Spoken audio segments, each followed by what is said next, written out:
In the mid-19th century, Britain stood as the undisputed industrial powerhouse of the world. By 1850, it was responsible for producing more than half of the world's iron, coal, and textiles.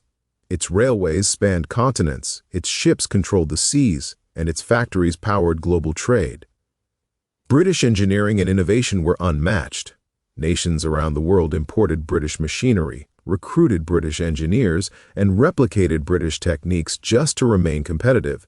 Yet within a century, this dominance had collapsed. By 1950, Britain could no longer produce steel at competitive rates. Textile mills had shut down, shipyards were idle, and factories that once employed millions stood abandoned.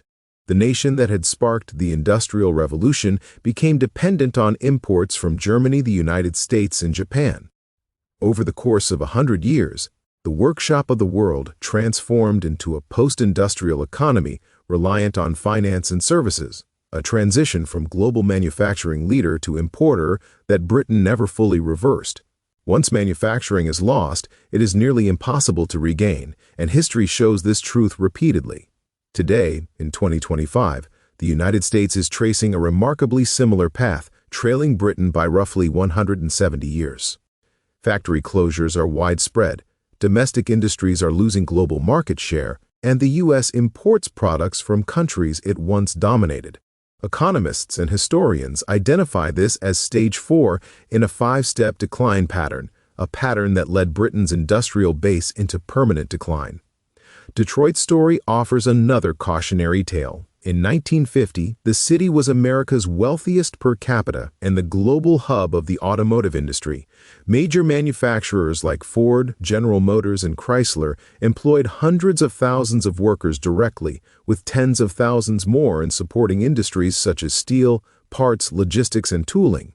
Factory jobs in Detroit supported entire communities, driving economic growth, middle-class stability, and the American dream itself. Manufacturing is far more than producing goods.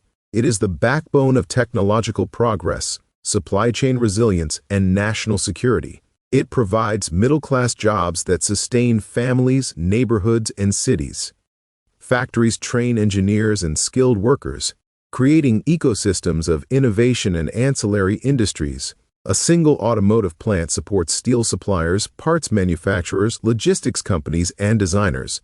When manufacturing thrives, so does the middle class, offering well-paying jobs that don't require a college degree and enabling ordinary people to buy homes, support families, and build wealth. When manufacturing dies, these benefits vanish alongside it.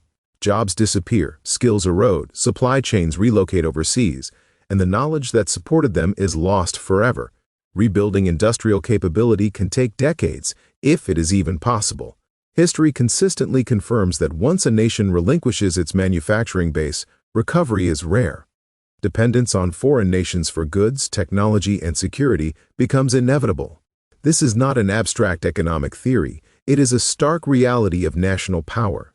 Losing manufacturing equates to losing sovereignty in practical terms. The examples of Britain and Detroit illustrate this pattern vividly. Britain, in the mid-1800s, dominated global production with unmatched technological expertise, abundant natural resources, and access to international markets. Steam engines, power looms, the Bessemer steel process, railways, and telegraphs, all British innovations, cemented its industrial supremacy. However, dominance inevitably attracts competitors. By the late 19th century, Germany and the United States began to industrialize rapidly, adopting and improving upon British methods. Germany invested heavily in technical education and created superior engineering schools, surpassing Britain's apprenticeship system. German firms innovated in steel production and electrical engineering, while the U.S., with its vast resources, entrepreneurial drive, and figures like Carnegie and Rockefeller, outpaced both Britain and Germany in steel production by 1900. This stage, characterized by market share erosion and intensifying competition, demonstrates a recurring industrial decline pattern. Early dominance eventually gives way to rivals who do things better, faster, and cheaper. Detroit, decades later, mirrored Britain's trajectory on a smaller scale. By 1950, it was the undisputed center of the U.S. automotive industry, with extraordinary wealth and employment concentrated in the city. Auto manufacturing provided high wages, strong benefits, and a clear path to the middle class, fueling urban growth, suburban expansion, and vibrant communities. Yet, complacency and global competition would prove fatal. Japanese automakers entered the U.S. market in the 1960s and 1970s, learning from American methods while introducing lean manufacturing, just-in-time inventory, and continuous improvement strategies. Their vehicles were more reliable, fuel-efficient, and affordable. Coupled with rising oil prices, American automakers' large, inefficient cars lost favor, and Detroit's market share began to shrink. By the 1980s, the big three automakers faced steep declines, offshoring production to reduce costs, and closing factories across Detroit. Employment in the auto sector dropped sharply, from 250,000 in 1950 to 100,000 by 1990, and continued downward. The 2000s brought further devastation. The 2008 financial crisis pushed General Motors and Chrysler into bankruptcy, with government bailouts saving the companies but not restoring Detroit's manufacturing infrastructure. Ford also reduced its domestic footprint. Detroit's collapse, coupled with the broader decline of the Rust Belt, the industrial heartland spanning Pennsylvania, Ohio, Indiana, Michigan, Illinois, and Wisconsin, underscores the irreversible consequences of losing industrial capability. During the 1970s, the industrial heartland of America was the engine that powered the nation.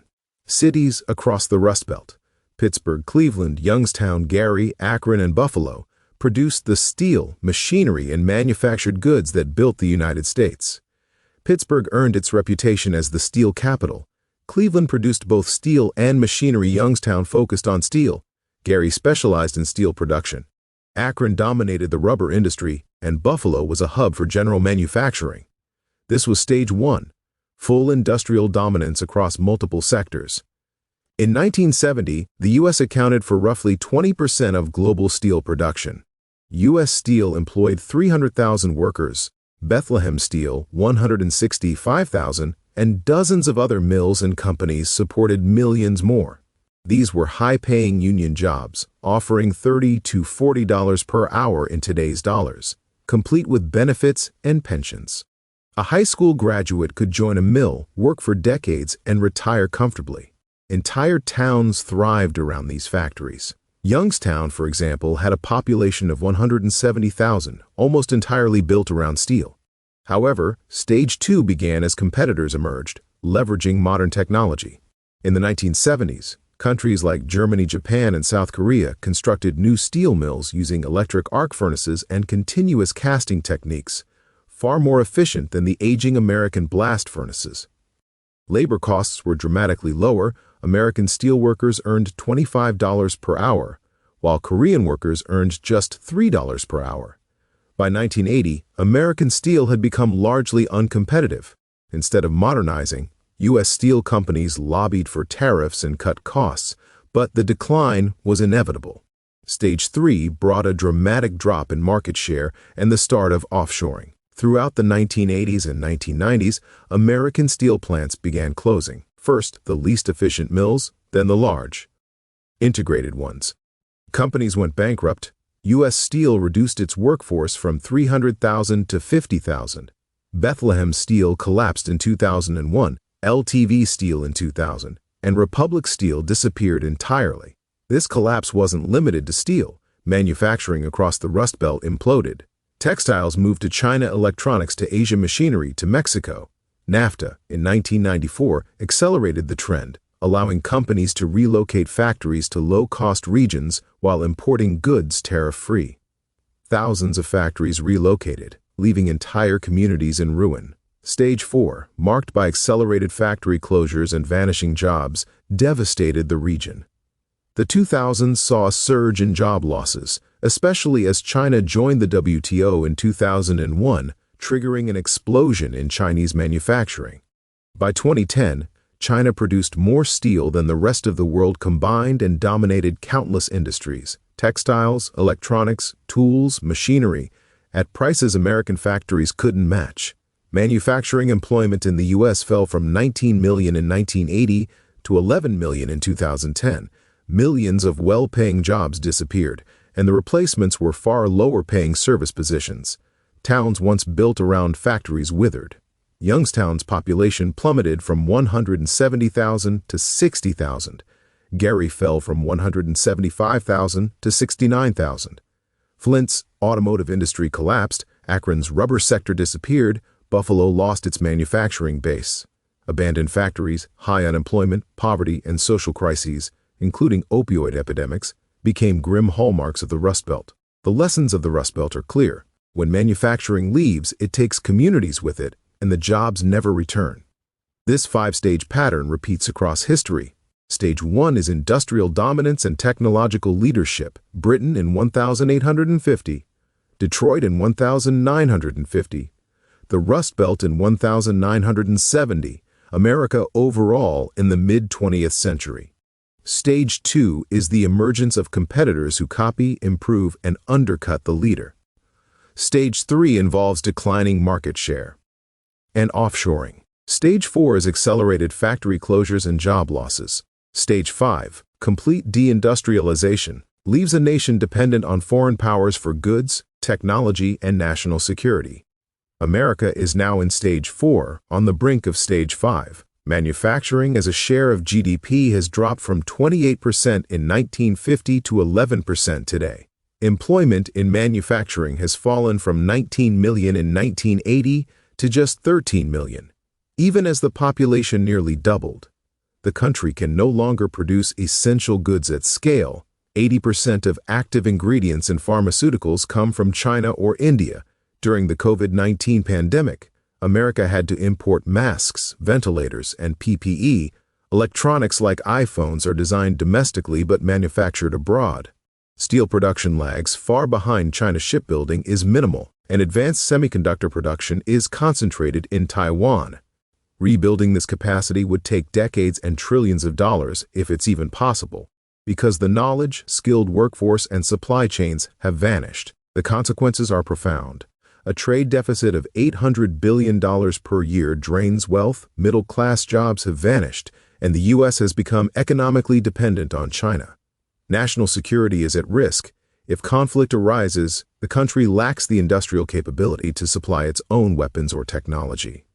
Stage 5, the final phase of deindustrialization, is imminent. Without manufacturing, a nation cannot sustain superpower status. Britain's decline after losing its industrial base illustrates this truth. Detroit and the Rust Belt show it again on a smaller scale. America is following the same path, and the only remaining question is timing. Once Stage 5 is fully realized, the decline is effectively permanent.